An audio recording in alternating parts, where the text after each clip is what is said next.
Om Sadashiva Samarambham Shankaracharya Madhyamam Asmadacharya Paryantam Vande Guru Paramparam. Om Hariom. Namastê, pessoal, tudo bem? Então vamos lá, vamos dar continuidade à nossa aula sobre as emoções, né? Na última aula nós enfatizamos o conceito dos kleshas. Isso é uma visão peculiar, oriental, dentro do yoga, né? E eu particularmente aprecio bastante, né? O avidya, né? O conceito da ignorância, da gente enxergar, projetar a realidade em coisas que são impermanentes, né? E limitadas. Como é que se diz? Tem um nome isso, eu esqueci. Efêmera, né? O mundo se transforma a todo momento e a gente acaba projetando permanência, felicidade e paz à luz dos objetos que se transformam, se modificam ao tempo todo. E essa falta de entendimento da nossa essência, aquilo que de fato é real, aquilo que está na base de todos os fenômenos que a gente seja capaz de observar através dos sentidos, né? A consciência, que é a base que permeia tudo, né? Que é você, que sou eu, num estado profundo de sono, dormindo, né? Esse exemplo clássico dentro de Vedanta que a gente usa muito, né? Quando você está dormindo profundamente, não existe um corpo físico, não existe objetos, não existe um mundo físico, não existe uma mente, né? Em que você possa, a não ser que você estivesse sonhando, mas aí é um outro estado de experiência. Mas quando não tem sonho, você está ali, ainda assim você pode dizer que houve uma experiência, que existia uma presença ali, de certo modo, né? Essa presença que nós somos o tempo todo, que é aquilo que evidencia todo o resto, é onde a gente quer chegar, né? É o que a gente é e é a comunhão que a gente quer restabelecer, vamos assim dizer, né? Todo objetivo do yoga na nossa vida é restabelecer essa conexão com aquilo que nós somos essencialmente. E toda a filosofia oriental vai nesse caminho, vai nesse sentido, né? Enquanto a nossa visão mais ocidental do universo, ela foi por um outro caminho, né? O caminho da validação empírica dos mundos, do mundo fenomênico ao nosso redor, o mundo material, né? E a gente chegou a grandes conclusões, né, a respeito disso. Usamos uma outra metodologia, geometria, matemática, para explicar as coisas, né? Aquilo que a gente poderia ver, tatear, sentir de alguma maneira, né? A nossa medicina se desenvolveu e evoluiu nesse mesmo caminho, né? Enquanto para os orientais, né, tudo isso era um grande fator, né? Tanto é assim que em todos os tempos, em todas as eras, existiu uma medicina. Não estou discutindo se era melhor ou se era pior, pouco importa, mas existiu uma preocupação com a saúde humana, sim, com o corpo, com a mente, a saúde da mente, né? Sim, existia uma interpretação da realidade do mundo ao nosso redor, numa outra figura de linguagem, né? As coisas eram conhecidas e abordadas com uma outra conotação, mas o valor maior ela era pela nossa essência, pela nossa natureza. Até porque, para os orientais, o processo de morrer e nascer novamente, o fator reencarnação foi sempre presente na sociedade oriental, né? Esse é um legado, um ensinamento deixado pela tradição, né? E que hoje em dia nós ocidentais já temos muita familiaridade, né? Então, se existe uma morte, se existe uma experiência de sair desse corpo aqui, para onde nós iríamos, né? E esse estudo e essas conclusões eram mais importantes, né? Esse conhecimento, na verdade, era mais importante, sempre foi, né? Aquilo que é mais grosseiro, mais denso, está sujeito àquilo que é mais clean, mais sutil, sempre, né? Então, eles desenvolveram, estavam preocupados em se reconectar com a nossa essência, a partir desse conhecimento todo, de que a gente não seria daqui, que a vida continua em outros corpos, né? E que tipo de corpos são esses? Eles foram atrás desse tipo de conhecimento, né? E enquanto a gente foi numa outra direção. Bom, então os kleshas deixaram claro pra gente o avidya, o asmita, esse senso, noção de eu, que me recorta do todo. Nós temos aí os desejos, tanto os gostos quanto as aversões, e o apego à existência, a essa vida corpórea, a esse personagem, né? Na nossa visão dentro do yoga, eu não sou Robson, eu estou Robson nesse momento, né? Mas isso não pode ser só teoria, tá? Isso tem que falar com você, tocar fundo o seu coração, tem que fazer sentido. Nós temos que estudar a respeito dessa temática. Você precisa se provar isso, não sou eu que tenho que te dizer isso, né? E como é um assunto para mim, sempre foi um assunto muito curioso para mim, desde a minha adolescência, eu busquei informações, eu tinha desejo, né, de saber sobre esse assunto e fui atrás, né, e estudei, e encontrei o yoga, e pratico yoga, e hoje em dia eu dou aula, e eu amo esse assunto, e eu vivo estudando sobre essa temática, e cada vez mais que eu estudo, eu me aprofundo, leio não só os conceitos orientais, mas os ocidentais também, cada vez mais eu me convenço daquilo que eu sou, né? E da realidade das coisas ao meu redor.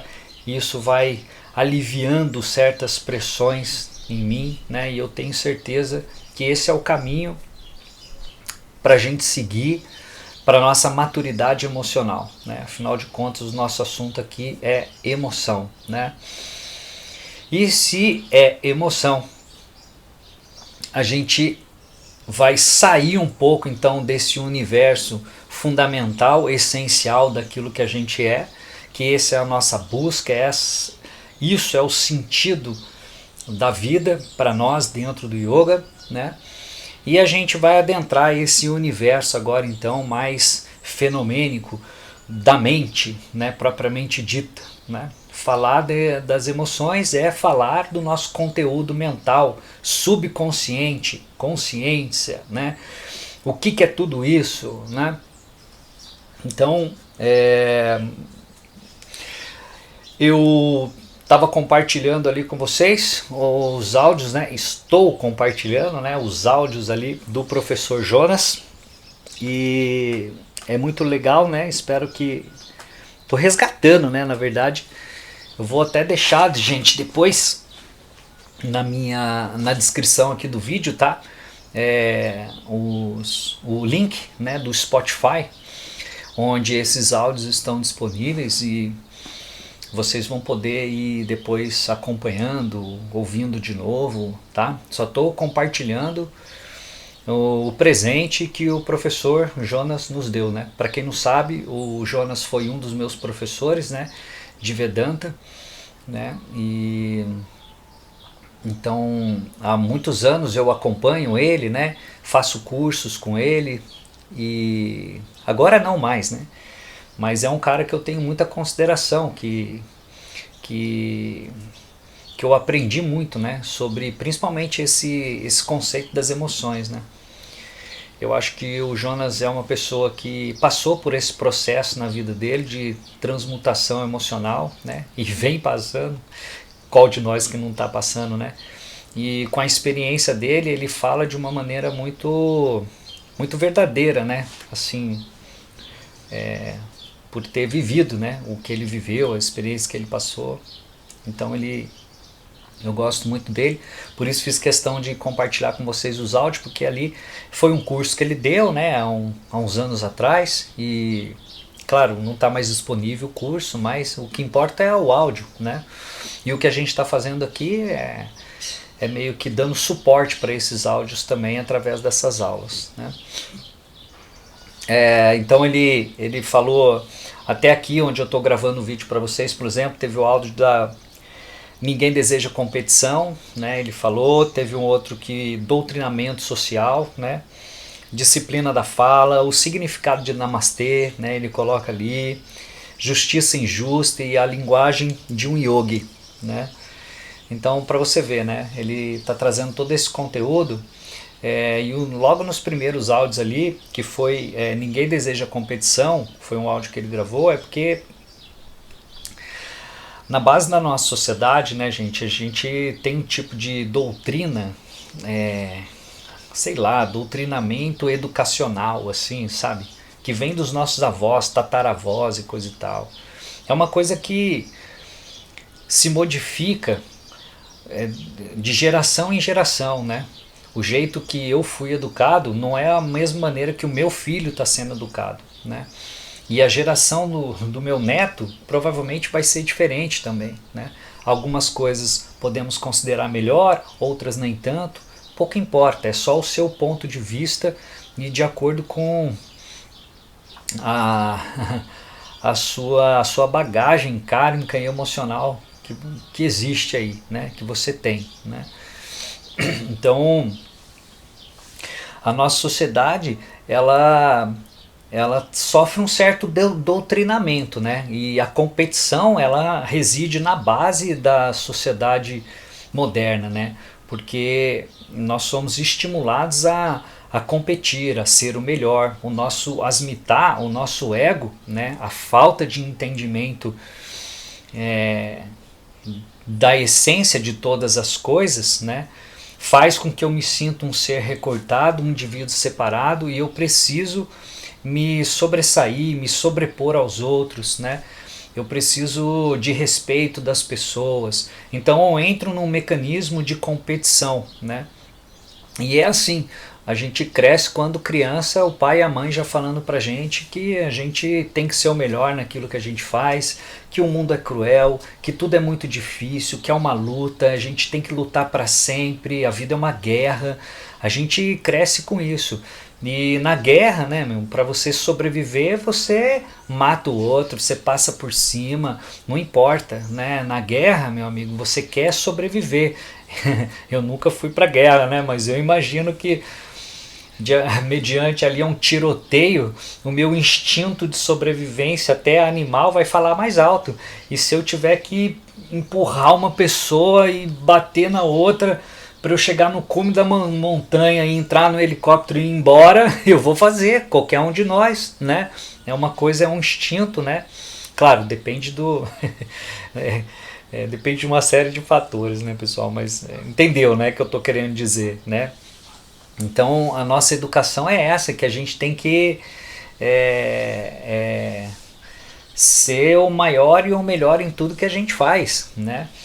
E isso não cria isso não cria laços, né, entre nós, né? Porque o laço, ele é criado a partir de uma afetividade, né? Nós somos seres humanos, né, providos de um coração, de uma alma, além de um intelecto, né?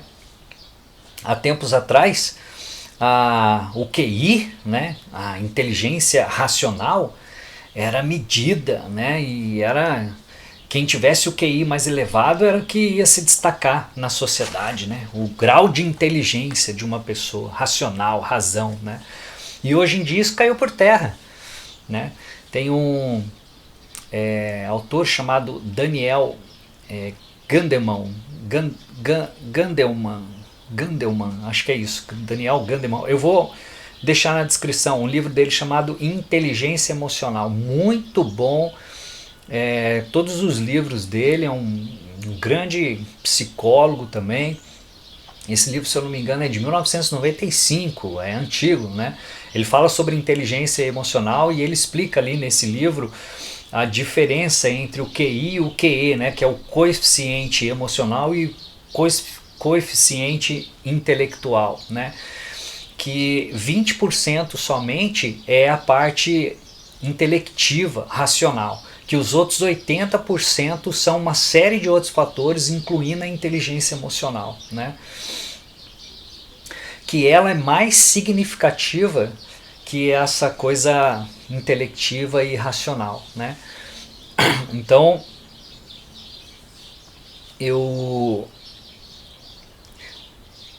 na nossa sociedade ainda está implícita, né, a doutrina do QI, né?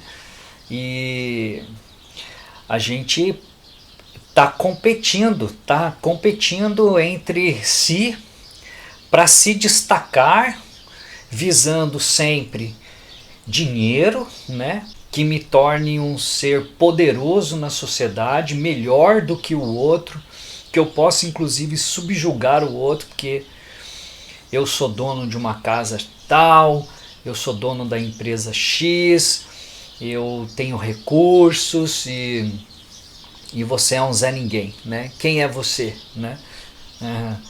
Você é advogado? Você é médico? Você é engenheiro? Você é alguém da alta classe, da hierarquia, da classe social? Quem é você dentro da classe social? É engraçado, né, que a gente critica as castas lá na Índia, né? O pessoal acha um absurdo, critica e coisa e tal, mas a gente vive uma espécie de castas aqui também, não vive não? Vocês não concordam comigo? Tem a classe A, a classe B, a classe C, a classe D, tipo assim, né? E é igualzinho, né? Na Índia são 4 também, né? Os brahmanes, os kshatriyas, né? Vai, não lembro, os shudras, esqueci o nome do intermediário ali. Mas aqui é a classe A, a classe dos ricos, a classe B, a classe média mais elevada, que se subdivide na classe C baixa, né? A classe média baixa, e a classe D, a classe dos pobres, né? E aí em qual patamar a gente se encontra na sociedade, né? E dependendo do seu patamar social, a mãe, o pai de uma pessoa rica, dona da não sei o que, não quer que a sua filha case com o favelado lá do Rio de Janeiro, que é da Rocinha. Não quer que a filha e o filho se relacione com o favelado, né? Se não for da mesma classe social, nem é bom casar, porque se casar na mesma classe social, aí vai juntar os pertences, os bens, e aí a geração futura vai estar rica e todo mundo quer ser rico o tempo todo, poderoso, né?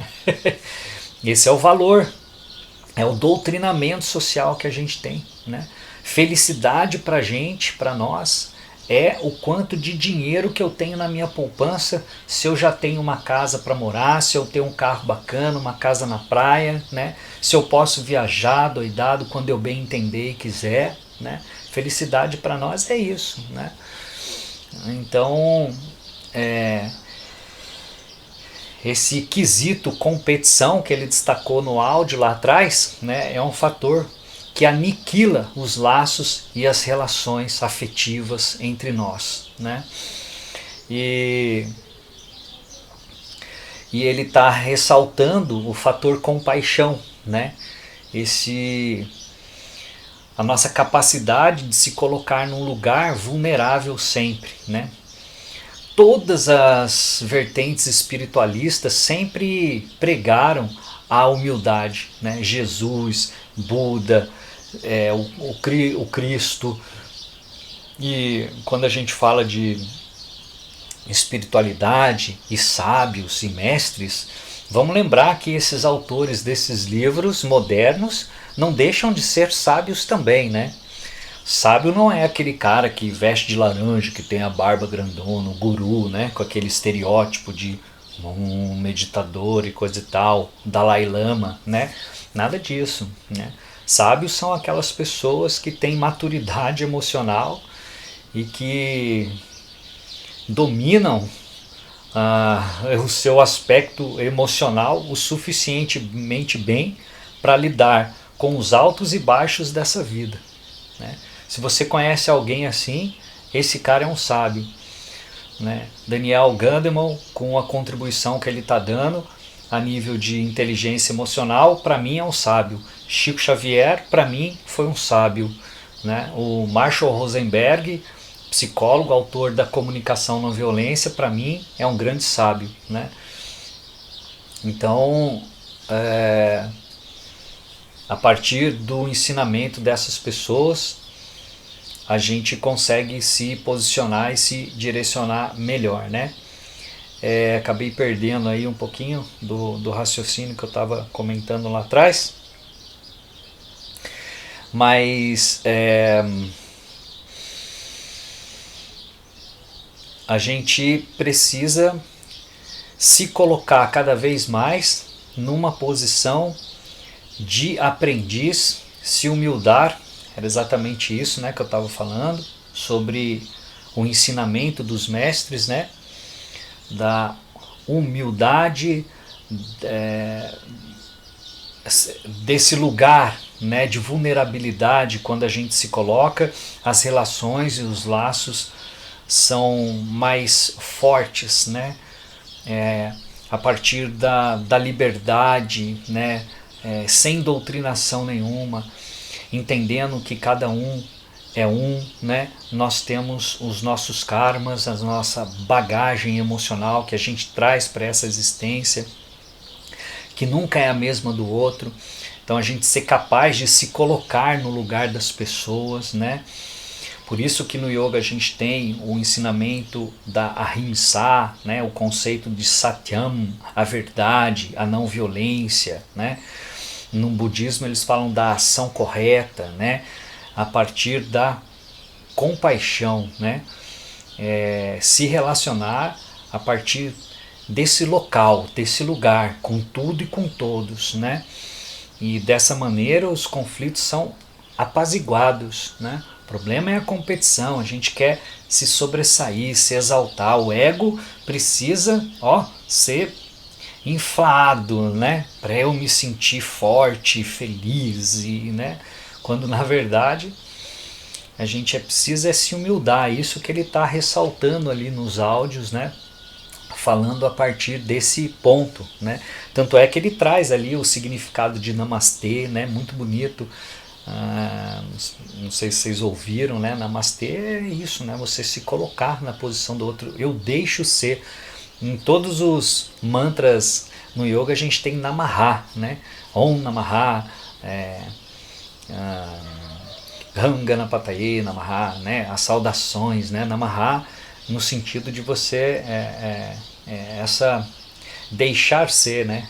Deixar o outro ser, né? Aquilo que ele é, e a gente tentar se relacionar sempre a partir desse local, né? Assim, a gente tem as nossas dificuldades, as nossas fragilidades, os outros também têm, e esse é um grande ponto. Essa sociedade, essa doutrinação social sempre ensinou pra gente que se a gente quer ser mais forte, a gente não pode transparecer a nossa fragilidade.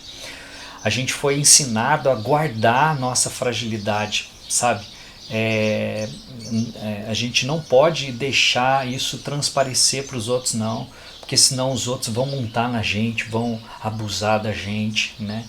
Então, um mecanismo de defesa, né? Pelo menos eu me sinto assim, sabe? Eu acho que é um pouco da minha doutrinação foi essa, e não é culpa do meu pai, não é culpa da minha mãe, não, é culpa de uma sociedade. Eles também foram ensinados da mesma forma, né?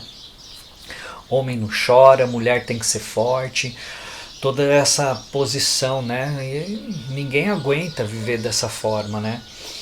A gente começa a ter bons relacionamentos a partir quando a gente começa a se abrir para o outro, né? Se colocar nessa posição. E isso está sendo bem enfatizado ali nos áudios. Aí, não sei em que momento você está assistindo essa aula, né? Teve um dos últimos áudios que eu deixei ali, ele fala da comunicação yogi e ele ressalta a importância do Marshall Rosenberg, né, na vida dele, né, do Jonas, e foi a partir dele também que eu conheci, tive contato com esse cara e realmente os ensinamentos dele são muito significativos. Ele tem esse primeiro livro aqui, né, Comunicação Não Violenta, Técnicas para aprimorar relacionamentos pessoais e profissionais. Eu vou estar deixando na descrição do vídeo, pessoal, o link, tá? Para o livro, para tudo, né? Tudo que eu vou falando aqui para vocês, eu vou deixar na descrição links ali para vocês entrarem em canal, assistirem as coisas, né? Então, eu aprendi esse conceito com ele, né? E nossa, foi para mim muito realmente importante, sabe? Porque ele, o Marshall Rosenberg, ele foi um intermediador de conflitos, né? Não sei a história dele assim antes disso, né? Antes da psicologia, né? Um estudante de psicologia, claro, né? E que foi desenvolvendo ao longo da sua experiência essa metodologia de comunicação não violenta. E a base é a escuta empática, né? Escutar empaticamente o que o outro tem a dizer e não ficar se sobrepondo, se colocando, né, julgando as pessoas, né? A partir desse lugar onde eu consigo me ver frágil e escutar a fragilidade do outro, existe uma troca, né? Então ele trabalhou em hospitais, em escolas, né? Até mesmo no Oriente Médio, nessas guerras todas aí, intermediando conflitos, né? E é incrível a experiência dele, ele conta relatos assim de como ele intermediou as coisas e você se vê, né? A gente lê essas coisas, a gente se vê dentro da história, que você fala, putz, eu iria ter falado da mesma forma. E é por isso que eu não estou conseguindo estabelecer conexão com meu pai, com a minha mãe, com meu irmão, com a minha esposa, com meu filho, né? Porque eu não tinha esse conhecimento e nos exemplos que ele vai dando a gente vai aprendendo, né? Então, como o que nós somos, o que é esse meu campo emocional, meu corpo emocional, quem sou eu emocionalmente, né? Essa inteligência emocional eu aprendi através da metodologia dele e depois com outras pessoas também, né? Dentro do yoga isso é muito cultivado, né? O yoga, todo o ensinamento do yoga vai nesse caminho, né? Da gente apaziguar, neutralizar os nossos sentimentos, né? E essa maturidade emocional que a gente quer adquirir no yoga é para dar conta desse conteúdo emocional, né? Mental, né? E quando a minha mente está mais serena, pacífica, eu sou capaz de me ver melhor e tomar melhores decisões na minha vida. É só isso. O resto é tudo ensinamento e conhecimento. É só dhyaya, que eu comentei no primeiro vídeo. Depois a gente tem que estudar. O yoga é um meio de vida, né, para o estudo, né? Você tem que viver daquela forma, tá pleno, né, com bastante práticas, íntegro, para você aprender e absorver esse conhecimento que é tão difícil, né, sobre nós mesmos, né? Quando a gente se depara com a gente mesmo, gente, é uma coisa difícil, não é fácil, né?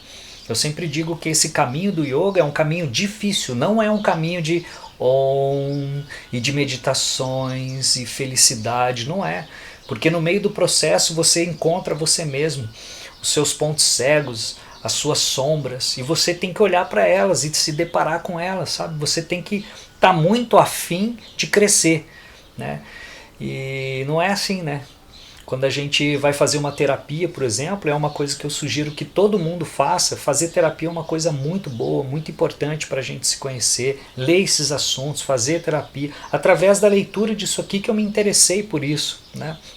Porque sozinho, às vezes, a gente avança muito pouco, né?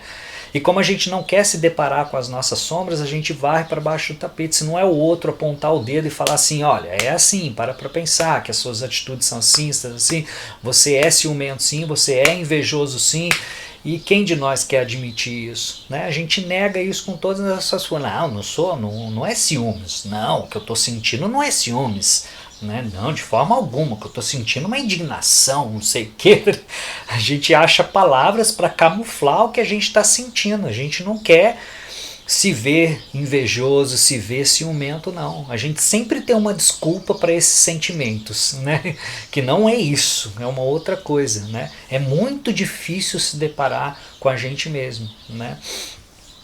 Então, ler esse livro e aprender sobre esse conceito da comunicação não violenta, para mim, fez muito sentido porque fez eu olhar para dentro de mim, né? Então a metodologia do Rosenberg, ela consiste em 4 fatores, né? Foi um dos áudios do Jonas, né, que falou, que é a gente olhar para as nossas necessidades, a gente saber reconhecer as nossas necessidades básicas como seres humanos, os nossos sentimentos, a gente ser capaz de discriminar corretamente os nossos sentimentos, sem máscara, a gente saber analisar objetivamente as coisas como realmente elas são, né? Como é que ele chama mesmo aqui? Deixa eu pegar aqui, gente. Deixa eu ver se eu acho aqui. Isso, os 4 componentes, né? A observação, tá? A observação correta dos fatos, né? Porque às vezes, né, aquela questão do aviliar, né? A gente vê cobra em corda, né?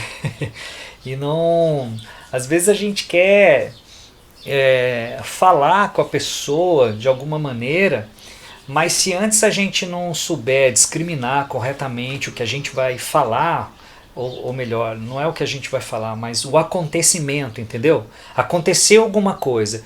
Eu tenho que saber falar honestamente, verdadeiramente, com todas as letras, o que aconteceu de fato.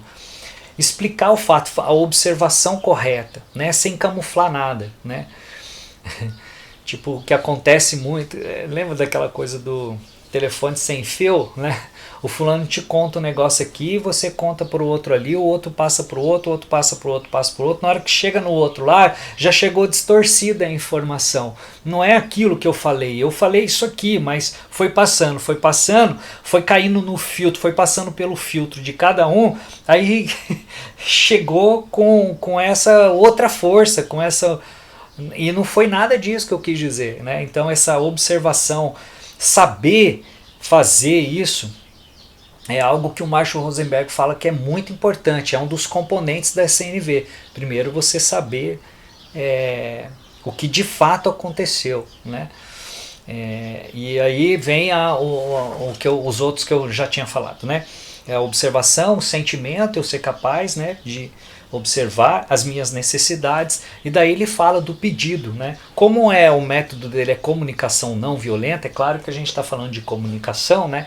Então existe esse 4º componente, que é como que eu vou então solicitar que a pessoa faça diferente que ela está fazendo. A metodologia dele é para comunicação, né? Mas não é isso, né? A gente está aqui falando sobre emoções, né? Então a gente não está falando de CNV. Claro que esse é um aspecto importante, né? Fica a dica, leia esse livro, aprenda a falar com você mesmo, né? Para depois você se comunicar com os outros também, né? Porque através dessa escuta, né, mais empática, né, com certeza a gente vai diminuir consideravelmente o atrito, né, o conflito entre nós, familiares, entre as pessoas, principalmente famílias, pessoas mais próximas. Filhos, pais, vós, tios, esposa, marido, né? A nossa família é quem nos conhece mais e conhece os nossos pontos fracos. E quando eles querem cutucar a gente, porque a gente fez alguma coisa para eles vão lá no dedinho da ferida e mexe. E se você não tiver consciente de você, você se deixa ser influenciado, né? Eles apertam os gatilhos, né? Eles sabem como apertar o gatilho. Né? E a gente fica muito puto com eles exatamente por eles nos conhecerem tão profundamente assim. Né? Então aí o Rosenberg, né, eu vou trazer aqui o que ele fala sobre as necessidades humanas. Ele enfatiza que todos nós seres humanos temos um tanto de necessidade e algumas delas são básicas, não adianta você negar, e é muito importante estudar essas necessidades, né? Eu vou falar de algumas aqui para vocês, mas tem muitas outras, tá? Eu peguei essas aqui do livro dele que eu achei bem significativo, tá? Então ele fala de... gente, deixa eu ligar o meu carregador aqui no celular, senão vai desligar. Peraí. Pronto.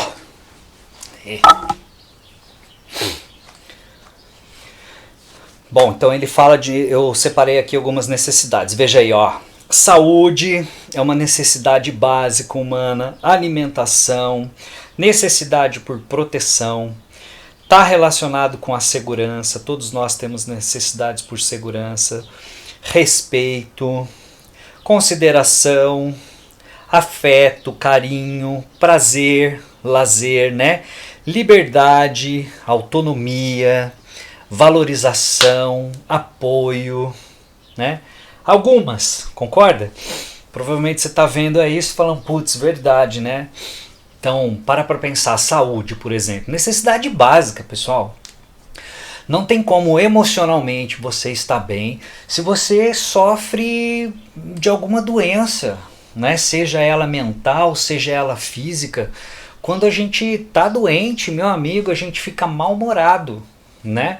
No mínimo, fica desanimado, né? Essas são as emoções que a gente sente ao estar com o corpo enfermo, passando por um problema sério de saúde, mesmo um banal, mas os sérios, os crônicos, aqueles que nos afetam mais ainda, um câncer, uma coisa assim que a gente vai ter que passar por um tratamento, existe ali o medo da morte, né? O klesha tá pulsante ali, né?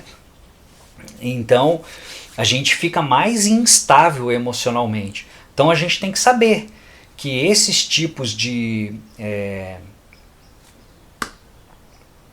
necessidade são básicas. E se você está doente, provavelmente você está sentindo um monte de emoções, né? E quais são essas emoções? Quais podem ser, né? Nossa, eu listei aqui e não coloquei. Ai, puxa vida. Bom, outra necessidade básica, alimentação. Fica com fome pra você ver. Fica um dia sem comer, né? As pessoas não conseguem fazer jejum de um dia, fica 2, 3 dias, né? Pega uma pessoa que está faminta na rua, né? Como é que essa pessoa está emocionalmente? Não está bem emocionalmente, né? Tá desanimada, tá fraca, sei lá, tá irritada, né? Eu quando eu fico com fome mesmo assim, eu chego a ficar irritado se eu não comer, sabe? Me lembro quando o meu filho era pequeno, assim, para dar essa coisa de chegar com o filho na correria, aquela coisa de filho, né? Leva e traz, não sei o que, bebê que você tem que carregar no colo para lá e para cá e coisa e tal. Nossa, teve um momento de eu estar com muita fome, de eu falar para minha ex-mulher assim, pô, deixa eu comer primeiro, porque eu tô com tanta fome que eu chego a estar incomodado, irritado, você entendeu? E aí eu vou ficar bravo com o coitado do menino, eu vou ficar tentando dar papinha pra ele, e se ele demorar muito para comer, isso vai me irritar mais ainda, e, né, então deixa eu comer antes, assim, rapidinho, eu como qualquer coisa, mesmo se for para disfarçar aqui que eu já cuido dele, eu já faço o que eu tenho que fazer, mas deixa eu forrar o estômago com alguma coisa. Que a alimentação é uma necessidade básica, né, do ser humano. Mas aí vem outra, saúde e alimentação são coisas básicas, como necessidades fisiológicas também são necessidades básicas, e quando a gente fica sem usufruir dessas coisas, também causa um tanto de chacoalha tudo aqui dentro, né, as emoções. Agora, proteção e segurança são similares, né, próximas, Pô, são necessidades básicas humanas também, né? Pô, a gente é igual o bicho, assim, o ser humano precisa de um teto pra morar, uma casinha, um cobertor, uma roupa, né, pra ele vestir. Isso traz segurança pra gente, conforto, né? E se você não tem isso, se isso tá ameaçado na sua vida, emocionalmente você vai ficar instável. Emocionalmente você vai ficar mal. Ah, segurança financeira, segurança familiar, né? Proteção de alguma maneira, né? Quando você está desprotegido, né? Seja pelos condicionamentos da natureza, né? Ou uma situação qualquer que você se sinta ali com medo, né? E de morrer e coisa e tal, no meio de um tiroteio, qualquer coisa assim, a sua necessidade por segurança vem à tona, né? E emocionalmente isso te desestabiliza. Respeito, consideração, né? São necessidades básicas, todos nós necessitamos de um pouco disso. Valorização, né? É o tal do orgulho, né? Mas a gente, dada a nossa baixa qualificação, a gente quer ser reconhecido, quer ser respeitado, né? É assim, ué, a gente tá nessa vida para aprender, né? A gente não tem as qualificações que a gente gostaria de ter. E essa falta de qualificação me faz desejar e querer ser valorizado, respeitado, né? Uma pessoa que está capacitada e qualificada, ela não precisa da aprovação de ninguém, né? Do respeito e valorização de ninguém, porque ela está muito bem onde ela está e muito ciente do que ela é, né? Não precisa de aprovação para nada, né? Então, assim como a nossa prazer, né, a nossa necessidade por prazer, uma necessidade básica, humana, pelo amor de Deus, né? Se você não usufrui de um pouco de prazer neste corpo aqui, meio animalesco, né, você vai entrar em parafuso, né? Todo mundo precisa. O meu prazer não necessariamente é igual ao seu, tá? Então o que me traz prazer não necessariamente te trará, mas não importa, né? Todos nós temos a nossa necessidade por esse elemento, né? Por essa, sei lá, como é que a gente pode chamar isso? Por essa necessidade mesmo, né? Tá? Afeto, carinho, liberdade, né, gente? Putz, o professor Jonas está enfatizando muito isso, né, no áudio, assim, que é a partir da liberdade que a gente se relaciona bem, né? Dessa autonomia, né? A gente não tem que subjugar os outros aos nossos conceitos, né? As pessoas são o que elas são, eu preciso ser o que eu sou, eu preciso ter essa liberdade de ser quem eu sou. Se eu tenho que ficar me modificando, mentindo, né? Camuflando a mim mesmo, eu não posso transparecer quem eu sou verdadeiramente, eu não tenho essa liberdade, eu não me sinto. Você está em sofrimento, né? Põe para fora, você tem que aprender a se comunicar, falar, expressar os seus sentimentos, né? Não ter vergonha deles, né? Ser livre, né? Essa ausência de liberdade é um grande fator de conflito, né? Entre nós. Então, o marido não quer falar para a mulher determinadas coisas porque ela vai espanar, ela vai ficar brava com ele. Por que não? Você tem que entender. Por que que não? Porque deixa ela espanar, ela vai ter que lidar, mas você tem que ser capaz de se abrir. Isso vai aliviar uma pressão, você ficar segurando, mentindo, né? Até quando você vai conseguir, né? Não dá certo, um relacionamento não vai para frente dessa forma, né? Seja entre homem e mulher, seja entre mãe e filho, seja lá como for, no trabalho, né? Você tem que poder falar com o seu chefe, né? O que você está pensando, né? Então não tem que se submeter e subjugar a nada, a nem ninguém, né? Claro que tudo tem uma maneira de falar adequada, né? Quando a gente diz isso, não é sair por aí rasgando o verbo, não, né? Tudo tem uma forma correta de dizer, uma maneira de falar, e a comunicação não violenta é ótimo para isso, né? Com esses 4 componentes você consegue se abrir, falar, se comunicar com as pessoas sem julgar, né? Que a base do ensinamento dele é esse, que a nossa comunicação é muito julgadora. Quando a gente vai se relacionar e falar alguma coisa com as pessoas, se você deslizar e a sua fala soar um julgamento, pronto, acabou o diálogo. Porque ninguém quer ser julgado. Você não gosta de ser julgado e criticado. Eu não gosto. Então, se eu sentir na sua fala que você está me julgando de uma coisa que você nem sabe, porque quem está aqui dentro sou eu, pronto, acabou o diálogo entre nós. Eu vou soltar os cachorros em cima de você também. Para me proteger da sua falha julgativa, eu vou atacar. Entendeu? Um mecanismo assim, né? Então a gente, a partir disso, a partir desses exercícios, de estar conectado com isso e querer viver isso, aprender, lendo, a gente vai aos pouquinhos aprendendo a como se comunicar melhor com os outros e com a gente mesmo, porque às vezes a gente é muito cruel com a gente mesmo também, né? A gente não sabe, meio que a gente se cobra demais, se pune demais, né?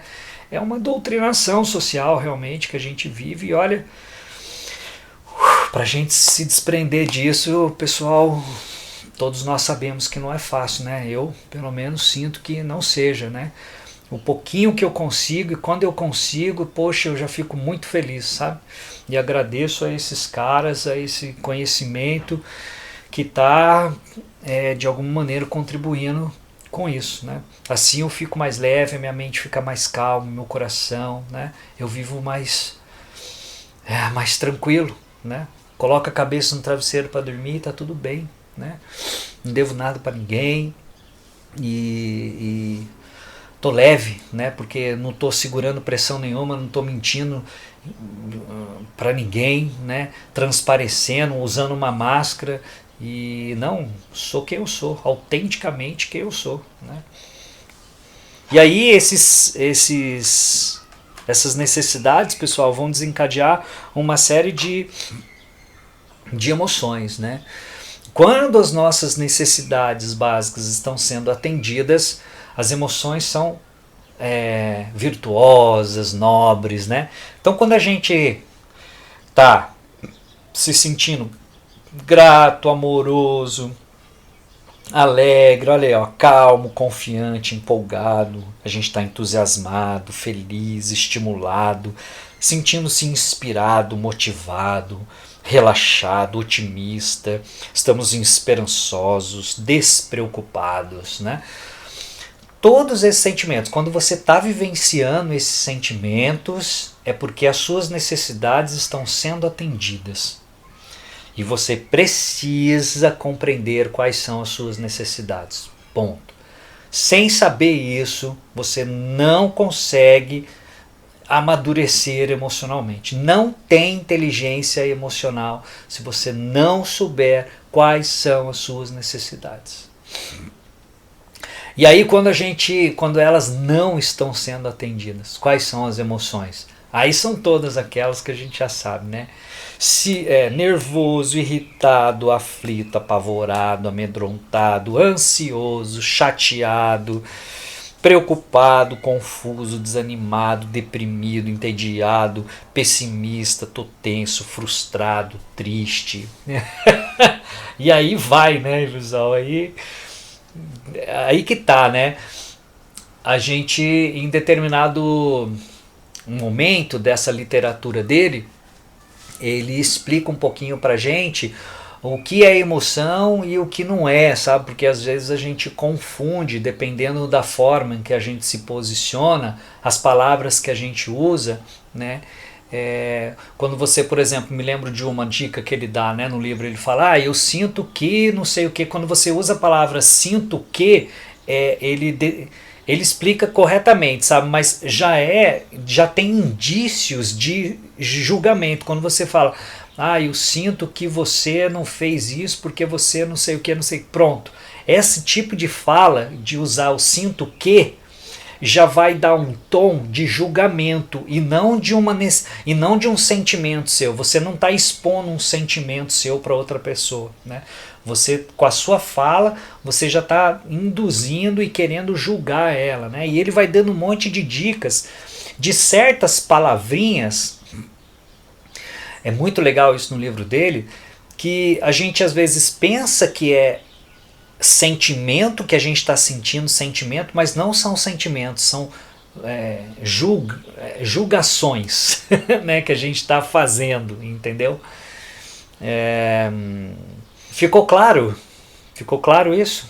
Acho que sim, né? Então, para a gente finalizar aí, pessoal, né, Eu fiz uma observação aqui embaixo, ó, uma frase que eu copiei desse livro aqui, dizendo assim, ó, os sentimentos não são considerados importantes. O que se valoriza é a maneira certa de pensar, tal como definida por aqueles que detêm posições de hierarquia e autoridade, né? Eu achei uma frasezinha pequenininha no livro, nossa, falei, vou copiar isso aqui, é verdade, né? Nós não somos instigados na nossa sociedade a expressar os nossos sentimentos verdadeiramente, né? O que se valoriza é a maneira certa de pensar, aquela doutrinação, não, tem que ser assim. Bom, além do Marshall Rosenberg, como eu citei para vocês, tem o Daniel Goleman, né? Que é o autor do livro Inteligência Emocional, né? Que eu comentei com vocês também. Vou deixar o link aí na descrição do livro, né? Que eu achei muito interessante, né? Aprendi há pouco, conheci ele há pouco aí, né? Através do Círculo Escola, que é um canal também muito sério que eu acompanho no YouTube. Vou deixar o link para vocês na descrição aí do vídeo, né? Eles têm um trabalho muito sério, voltado para exoconsciência, né? Que eles chamam, né? E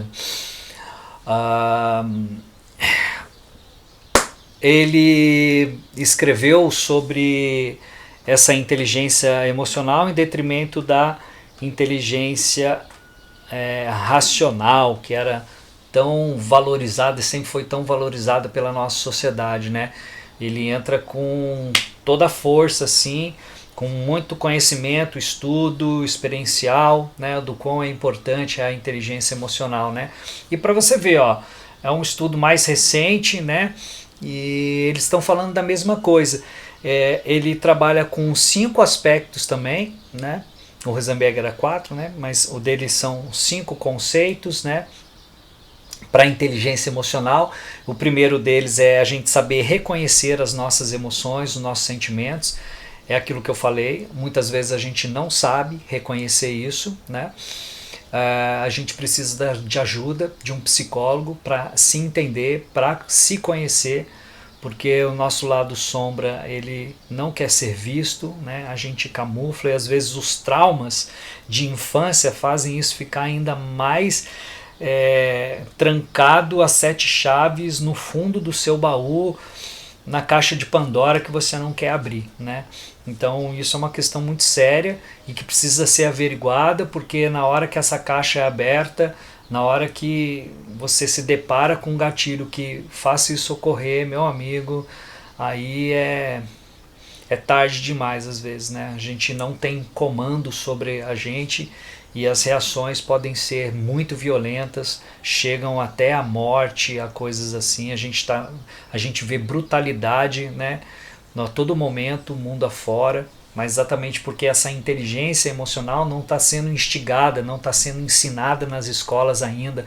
A gente não está valorizando isso o suficiente ainda. Nossa sociedade está patinando ainda nisso, né, quando isso deveria ser assim uma das máximas da educação mundial, né?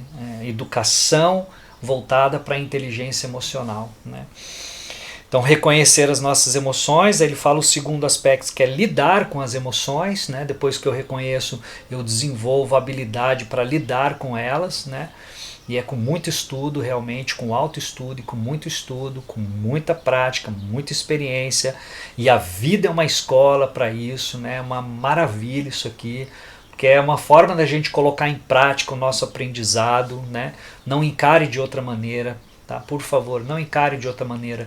Vira a chave, não acha que os outros são culpados pelas suas emoções.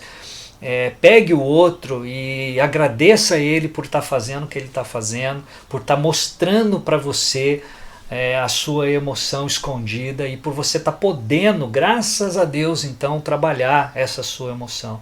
Seja grato, né? Para de...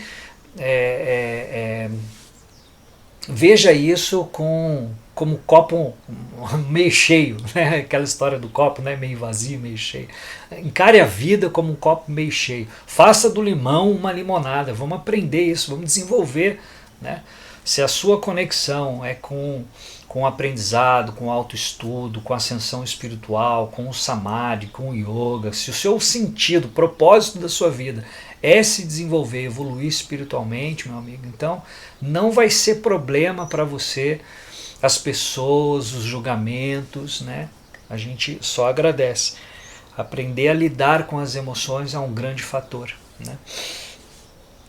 E a gente só aprende a lidar com as emoções, né, gente, se relacionando. No alto da montanha, lá no Himalaia, dentro da caverna, meditando, pode ter o seu valor, né?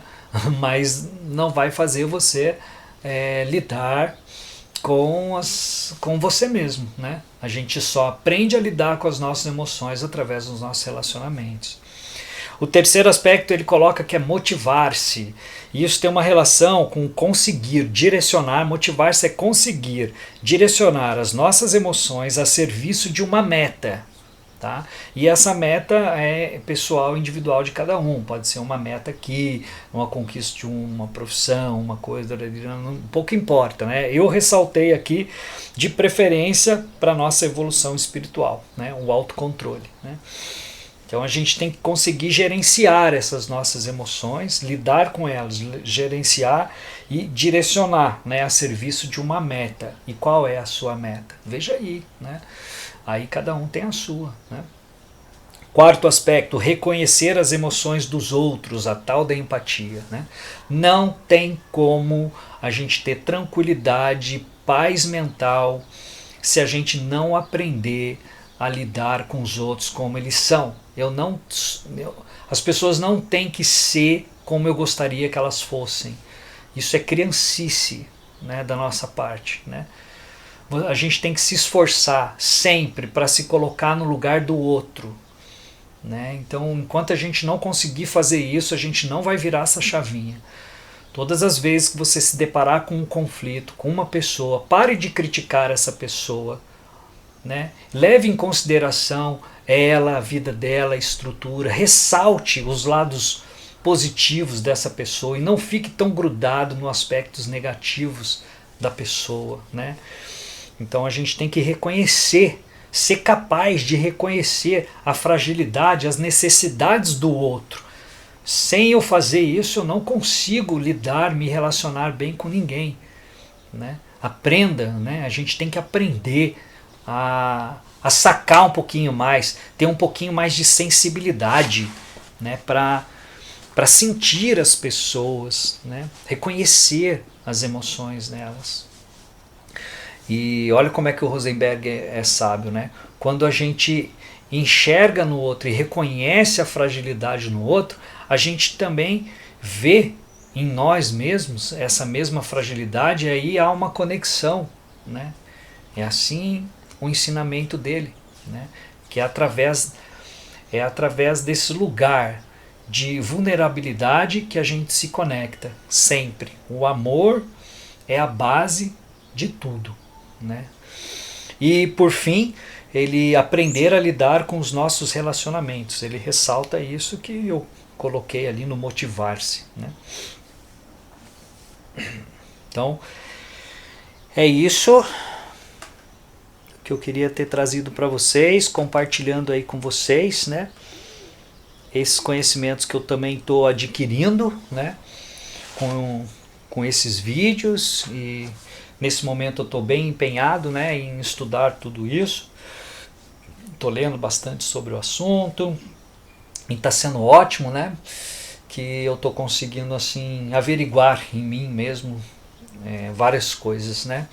E olha, gente, para fechar, eu queria só enfatizar para vocês que isso é muito significativo, porque os nossos pensamentos e as nossas emoções, elas estão contaminando o planeta Terra, entende?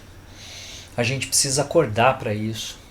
Isso não é um conceito científico. Você não vai escutar esse tipo de fala no telejornal, talvez em revista científica nenhuma, né? Mas os pensamentos e as nossas emoções, eles são energia, um tipo de matéria que vibra no campo ao nosso redor. Essa história, essa ideia de egrégora, né, emocional, né, é séria, né, e o campo, o espaço, o universo, ele é conectado, é uma coisa só. E quanto mais pensamentos negativos, quanto mais emoções de irritabilidade, de raiva, de ódio, isso vai se espalhando de uma forma sem controle, é o que a gente está vivendo.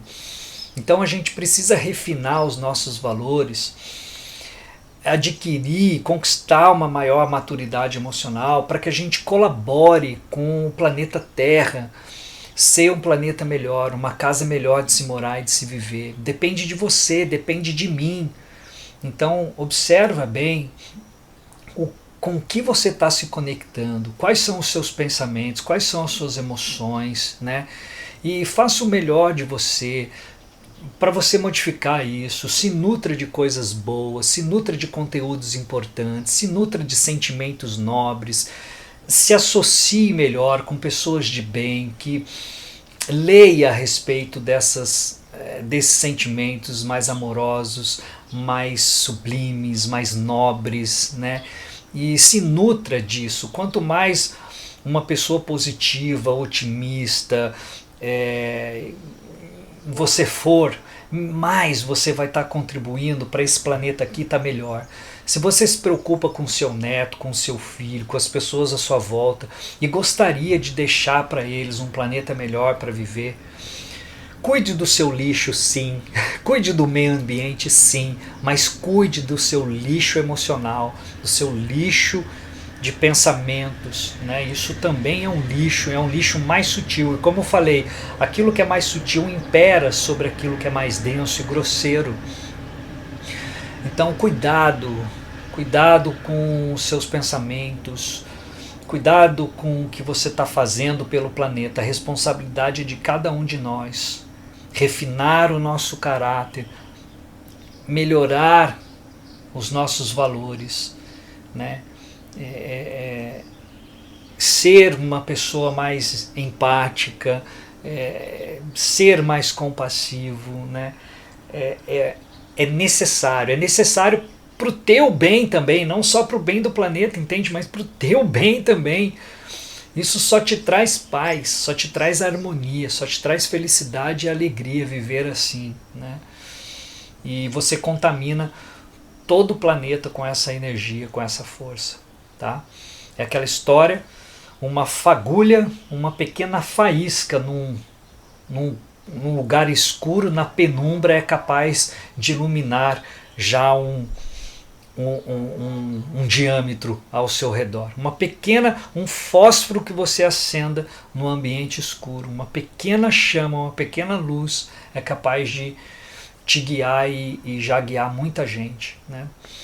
Então é isso que eu queria deixar como mensagem para vocês, né?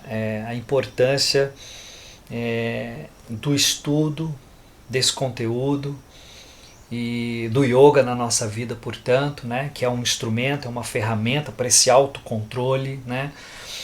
Nos Yoga Sutras de Patanjali, no segundo sutra, ele enfatiza que o yoga é o controle das emoções, dos vritis, dos movimentos da mente, né?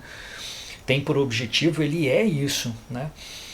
A gente pode adquirir isso de várias maneiras, né? Através de várias escolas da psicologia e coisa e tal, e o yoga é uma ferramenta para isso, né? Os orientais tinham conhecimento, sim, suficiente, sabedoria para entender que isso era sublime, mais importante do que a vida material em si, que demanda uma estrutura, sim, sem sombra de dúvidas, né? A gente não nega, mas que isso está em primeiro plano, em primeiro lugar, né?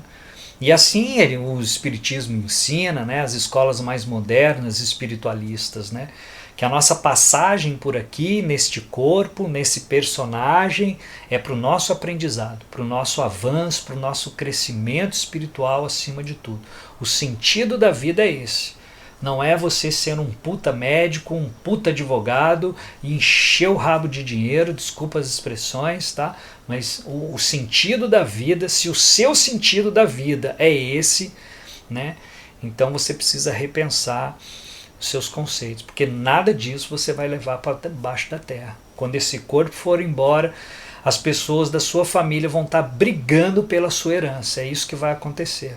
Vai gerar um conflito gigantesco na família, um vai parar de falar com o outro por causa da sua herança. Então, qual é a herança que você quer deixar para esse mundo aqui, né?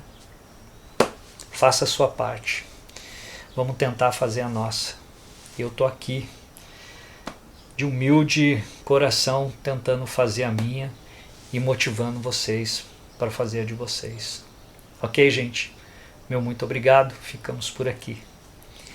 Om Shanti Shanti Shanti Harihi Om. Namastê.